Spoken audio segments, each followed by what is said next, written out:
Hello, welcome to the West London Sport YouTube channel. I'm Dan Bennett. On the chat bit today about Tyler Roberts, who's obviously joined QPR on a season-long loan deal from Leeds United. Seems like this one's had a bit of a mixed reaction among the fan base. Obviously, you look at his goal record for Leeds, 9 goals in 101 appearances for the club, which is obviously isn't great. There's no kind of way of dressing that up. It's just not that good. But I think a lot of the times when clubs sign an attacking player, the first thing you look at naturally is the goal scoring record. But I thought I'd just chat a bit today about why QPR have decided to bring him in, what he might offer, and there's kind of more to it than his goal scoring record really.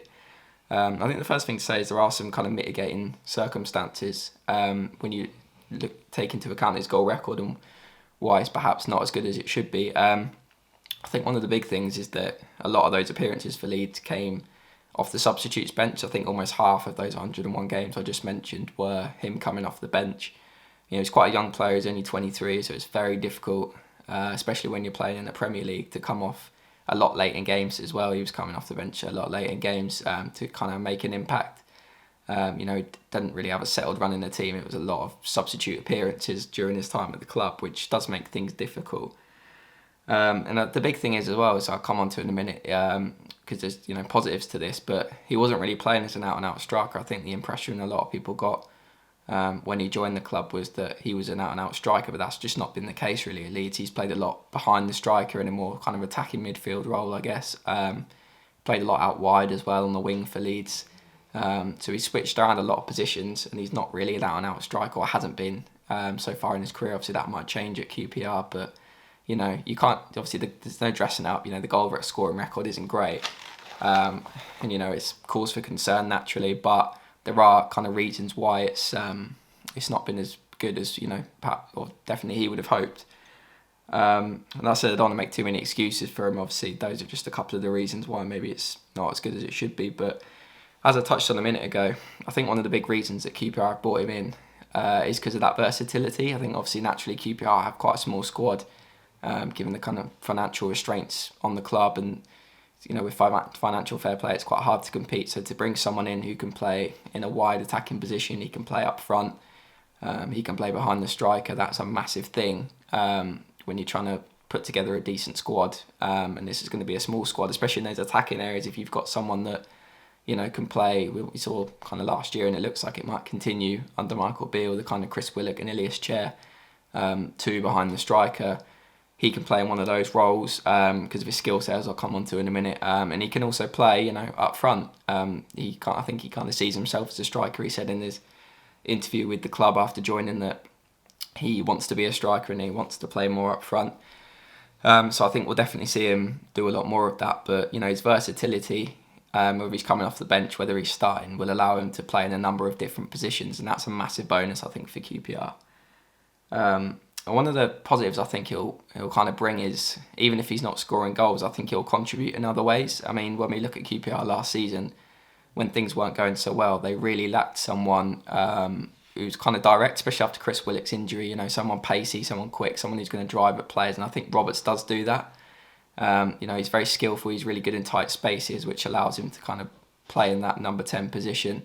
And he's got a bit of pace to him as well. He's not absolutely rapid. He's not like a Bright Eye Samuel, who I don't think QPR have ever really replaced. And they still miss his pace today, I think. But he is probably, off the top of my head, when he comes in, he's probably going to be QPR's kind of quickest attacking player from what I've seen of him.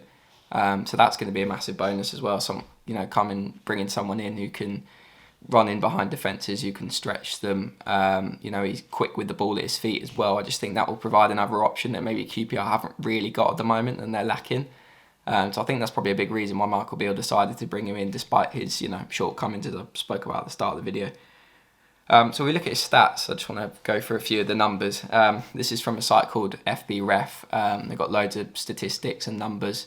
And this graphic I'm going to put up on the screen now next to me, as you'll see, this compares him to other players from Europe's top 5 leagues in the same position. So as you can see, he's actually getting compared to other attacking midfielders and wingers. So he's not actually even getting compared to strikers, which kind of tells you that he's not been an out-and-out striker at Leeds. So his goal record, you have to take that into account. But if you just look at them, 81st percentile for shots total. Obviously Leeds play quite or did. I think they're still attacking under Jesse Marsch, but under Marcelo Bielsa, they played a brand of football that no one else really played. They're very open, very expansive, and that could probably explain the shots. 2.74 per 90. That probably helps to explain, why the shot count is so high, because he ranks among, the best for strikers taking shots. So that shows that it's not for the want of trying. He will have a go and he will try and shoot and he will try and score.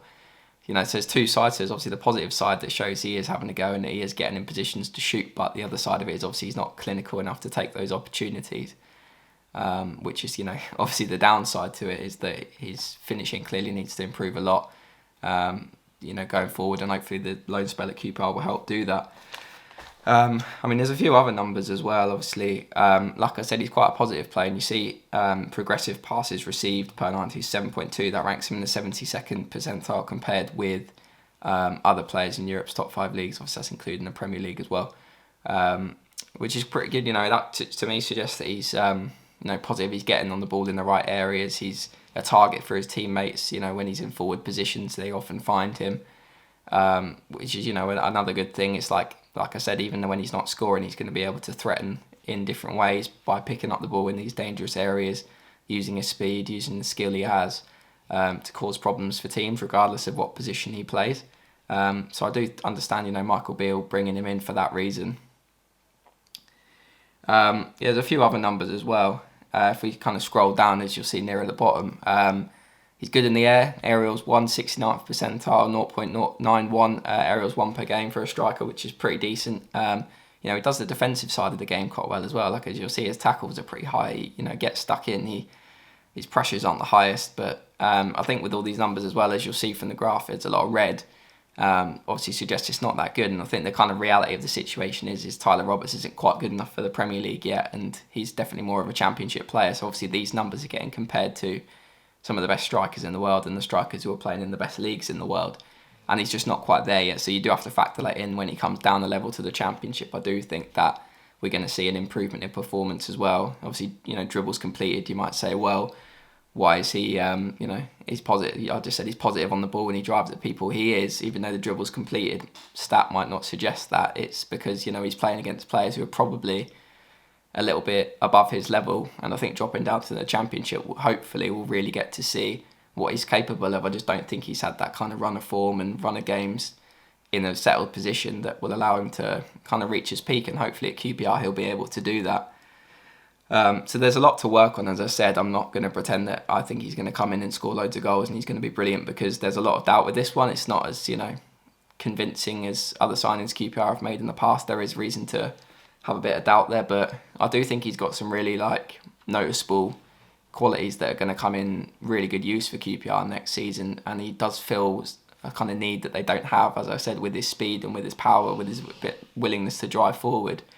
QPR don't have enough players like that, and I think he is someone that will do that. Even if he's not scoring, there will be a purpose for him. But I just think the big thing, obviously, for Michael Beale is he's kind of got to get him into a settled position. He's versatile, so he obviously will play in different positions, but I do think it will help him out if he can kind of find a more settled position, whether that's up front or just behind the strikers, so he can really kind of learn what type of player he is. And I think the big thing, obviously, he's going to try and hopefully get him into a position where his finishing improves so he can contribute goals as well, because that will be the big thing that he's judged on as an attacking player, goals and assists. That's just the nature of it. So there's a lot to work on, but there's also a lot to like about him, I think, and it'll be really interesting to see how he gets on next season. Let me know what you think in the comments below about Tyler Roberts, whether it's a good signing, what you think of it, and just leave a like and subscribe, please, if you haven't already as well, because that really helps us out. And we'll be back again soon. Thanks for watching.